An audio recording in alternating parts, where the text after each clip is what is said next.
My name is Jordan Siegel, and I'm a primary therapist at Trails Momentum.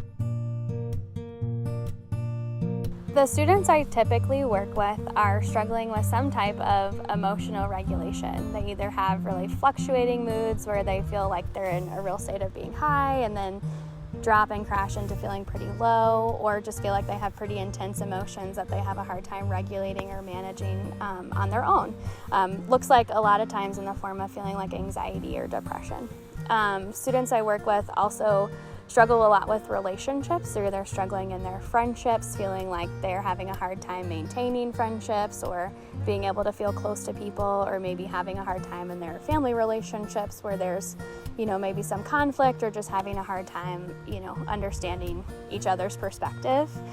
Students I work with usually have some type of event or situation that happened in their life that they have a hard time finding resolution around or healing from, and often as a result they don't feel great about themselves, or are struggling with just self-esteem, or feeling like they're worthy and valuable. I went for my master's at the University of Pennsylvania in social work, and from there I started working in therapeutic programs in a similar fashion to what I'm doing here at Momentum. My therapeutic work is really grounded in something called interpersonal neurobiology, which is really understanding the connection between the brain, the mind, and the body, and getting all of those different parts of ourselves to work together in a state of harmony to alleviate distress. And so most of the trainings that I have are kind of stem from that.